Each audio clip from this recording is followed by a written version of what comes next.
What's going on, Buckeye fans? We are here We're very in cold. Atlanta for the 2025 National Championship game. And look who I've got standing beside me to talk a little bit about, yes, the 8th-seeded Ohio State Buckeyes taking on the 7th-seeded Notre Dame Fighting Irish for all of the marbles here at Mercedes-Benz Stadium in Atlanta, Georgia. Mr. Sam Fahmi. Just want to say it's a very cold Atlanta, Georgia. And it feels like Ohio, this though is- Ohio's even colder right now. Insane, because I don't think they've seen temperatures like this in a long time. Arctic blast has hit. They're supposed to get crazy snow tomorrow, but the craziness that's going to take place here tonight at 7:30, Sam, when the Buckeyes and Irish kick off to crown a national champion for this 2024 season. Let me ask you this. First of all, did you ever think we would be here right now? And not just like Ohio State, like you and me actually here for this game. So both, actually, both. I mean, if we look at the last time I was on was after the Michigan game, and we had our doubts and we had our concerns. Now, I have to say that the way they responded with the Tennessee game really kind of raised some eyebrows, and you had to think about it. And you're like, okay, this team has these capabilities. What can they do? And can they make a run? And we are here at the result of that run. I mean, you did not expect them to beat Tennessee the way they did. You did not expect them to beat Oregon the way they did, for sure. Nope. You did not expect them to beat Texas. Now, that was a closer game, Closer. but again, they needed to shut things down, goal line stand, turnovers for 6. You know, I mean, those are plays that are going to live in Ohio State for forever and ever and ever and ever. And ever. Absolutely. Regardless of what happens today. Yeah, regardless of what happens today. I mean, obviously, some of those plays, especially Jack Sawyer's scoop and score to seal the deal against the Longhorns in the Cotton Bowl back 10 days ago, that, especially if they win tonight, could go down as one of, maybe not the greatest plays in Ohio State history, because there have been a lot of them, but that's probably going to be right up there in the pinnacle. But tonight, we've got an Ohio State team that has looked very dominant offensively, right? Will Howard has been throwing the ball well. Didn't have a great game against Texas, but still completed 73% of his passes, over 280 yards and a touchdown. Did have an interception, but nonetheless. Including 3 yards to his number one boy genius, freshman phenom, Jeremiah Smith, despite the fact of only catching one pass for 3 yards in the Cotton Bowl, Sam, get this, still leads all players in receiving yards and receiving touchdowns in the playoffs. Mind you, these are playoff-only stats. 298 right now receiving yards, tops of all receivers, and 4 receiving touchdowns, which is tops for all receivers, regardless of the team. And those 298 yards also ranks 4th all-purpose for all players here in the playoffs. Going to go against a Notre Dame defense likes to play man-on-man. And we heard Jeremiah Smith say it before the Oregon game, and he laughed and he scoffed and he said, "Yeah, go ahead, match me up man-on-man. You're gonna find out what happens." And we found out what happened against Oregon because he went ballistic. Then comes Texas, and like you said, 1 catch, 3 yards. However, he said, I was only meant to be a decoy, really. And there were times where he was open. Will Howard had him, but just didn't find him. But what does that say to you about Jeremiah Smith?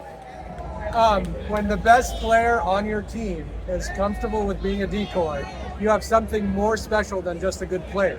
And knowing that he has that capability and knowing that teams are bound to double team him, the fact that he accepted that role and actually really wants to be that team player kind of mentality, that's what you need to win a championship. And that's what you're getting from your best player right now.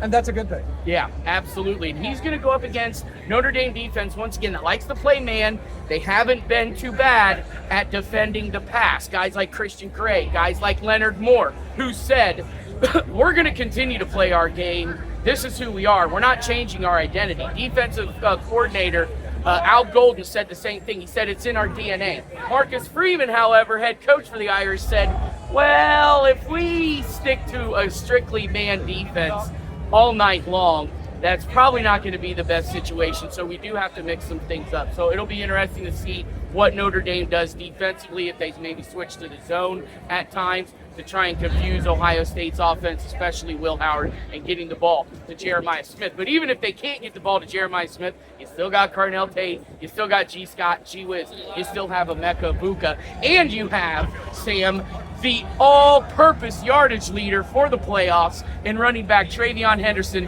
who leads all players with 368 total yards. So there is some danger still on this Ohio State offense if you can't get the ball to JJ. And not only that, you have two running backs that have the opportunity to both have 1,000-yard seasons in the same season with just a few yards today.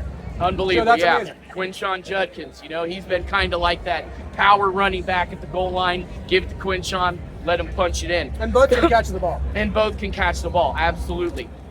Now, one thing, though, that has been talked about is this Ohio State offense against the Notre Dame defense, and for good reason, because I think that really is going to be the focal point of the game as to who wins the game. Can Ohio State's offense best Notre Dame's defense? But if you look at the other side of the ball, Ohio State's defense right now has been absolutely lights out. They have been getting after the quarterback, Sam. A couple of stats I just want to throw out there.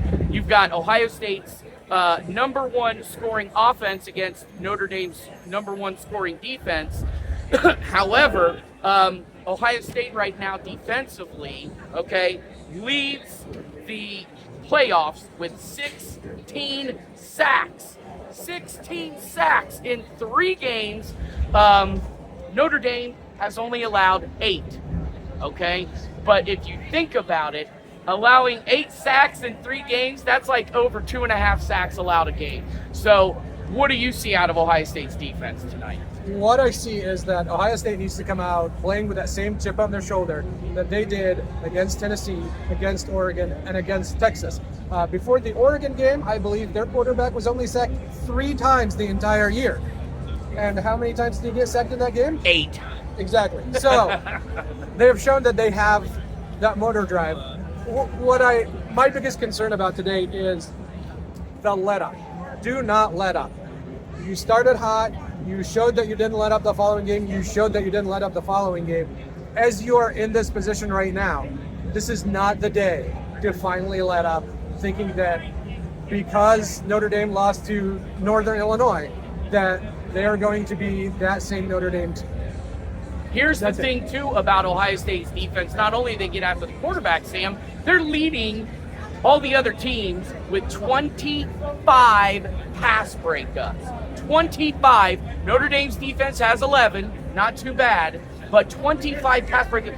Guess who leads all defenders in these playoffs with pass breakups? Jack Sawyer, who doesn't ever get a holding called for people holding him? Sure. Jack Sawyer has 7 pass breakups. And number 2 is Caleb Downs, your boy number 2, with 4 pass breakups on the season. I'm going to say this. All right, I'm not necessarily going to make a prediction on this game, but I will say this. Ohio State matches up very, very, very well with Notre Dame, all right? And Ohio State has motivation and talent behind them. However, Marcus Freeman, this team, Sam, to me, it just feels like they have been driven to this game on guts, grit, and determination, and that can go a long way in leading your guys to the national championship. Yeah, I mean, there is no way you get to this point and the last thing you want to do is lay an egg. That's the last thing you want to do. So I expect this to be a really good game. If it is a blowout in either direction, I'm going to be really, really surprised. Me too. All I will say is, 1, play smart. Don't push it if you don't. For the players, don't push it. Don't try to throw balls into double coverage. Don't try to overdo it and fumble the ball. Don't do that. On the other hand, I'm going to tell the coaches, be aggressive. Aggressive has paid off. You have the players to be aggressive. Be aggressive.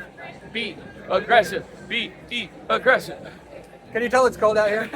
And I think on that note, we are going to wrap it up. But appreciate everybody who has come along for the ride, literally, with Sam and I. We've been posting our adventure to this point on Facebook. Appreciate all of the people who have given us a deuce, a thumbs up, a like, a share, or whatever. But it's cold. We're going to get inside. Everybody, enjoy the game. We will be coming to you post-game to wrap up and finally put a bookend on this whole crazy adventure. So until then, everybody, enjoy the game. Take care. Peace.